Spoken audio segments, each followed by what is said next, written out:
আসসালামু আলাইকুম। আইপিএল ধামাকা চলছেই একের পর এক।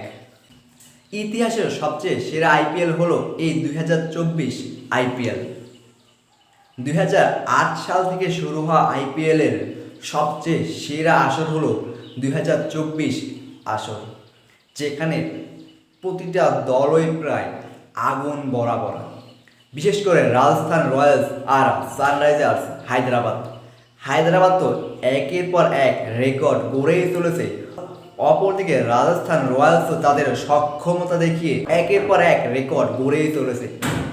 ক্যারিবিয়ান দানব বোলিং অলরাউন্ডার সুনীল নারিন, যিনি কিনা কখনোই আন্তর্জাতিক কিংবা স্বীকৃত টি-20 ক্রিকেটে সেঞ্চুরি করতে পারেননি, সেই সুনীল নারিনও এবার কলকাতার হয়ে রাজস্থান রয়্যালসের বিপক্ষে সেঞ্চুরি করে দেখিয়েছেন।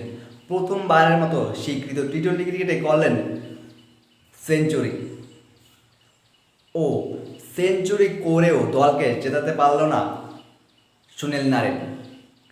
224 রানের বিশাল টার্গেট দিয়েছিল কলকাতা নাইট রাইডার্স রাজস্থান রয়্যালসকে।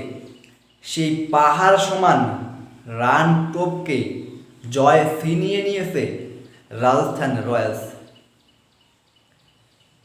সুনীল নারিনের সেঞ্চুরিকে পাত্তা না দিয়ে নিজে সেঞ্চুরি করে দলকে জিতিয়ে মাঠ ছেড়েছেন জস বাটলার।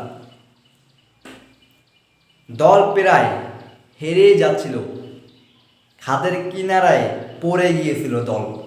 সেই দলকে খাদের কিনারা থেকে টেনে তুলে নিজে সেঞ্চুরি হাঁকিয়ে দলকে জিতিয়েছেন জস বাটলার। অসাধারণভাবে খেলেছেন। 224 রানের বিশাল টার্গেট, মাত্র 20 ওভারে 120 বলে 224 রান, যেটি কিনা আইপিএল ইতিহাসের সেরা একটি চেজ।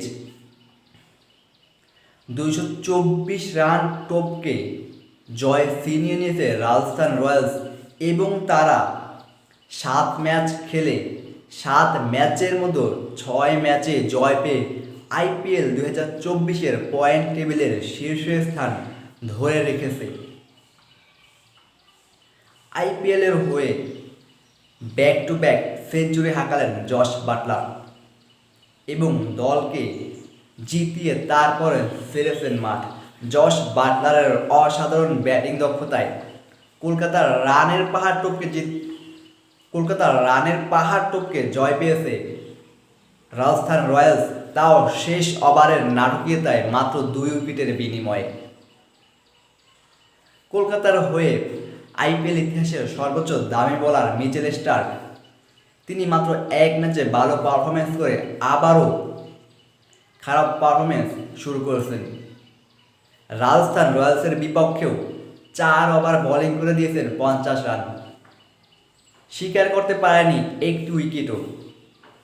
2024 আইপিএলে কলকাতা নাইট রাইডার্স তাদের সবচেয়ে বড় ভুল করেছে মিচেল স্টার্ককে আইপিএল ইতিহাসের সবচেয়ে বেশি দাম দিয়ে ক্রয় করে। 24 কোটি 75 লাখ ভারতীয় রুপি দিয়ে মিচেল স্টার্ককে ক্রয় করেছিল কলকাতা নাইট রাইডার্স, কিন্তু সেই 24 কোটির বলার এখন পর্যন্ত ভালো কোনো পারফরমেন্স করে তার যে মূল্য, সেই মূল্যর একটুকুও পরিশোধ করতে পারেনি। মিচেল স্টার্ক কলকাতার এখন পর্যন্ত কোনো কাজেই আসেনি, শুধু একটি ম্যাচ ছাড়া। এবং ভালো বোলিং পারফরমেন্সের কারণেই রানের পাহাড় গড়েও রাজস্থানের বিপক্ষে জয় পায়নি কলকাতা নাইট রাইডার্স। 224 রানের বিশাল টার্গেট চেজ করে জয় ছিনিয়ে নিয়েছে রাজস্থান রয়্যালস এবং পয়েন্ট টেবিলের শীর্ষস্থান নিজেদের দখলেই রেখে দিয়েছেন।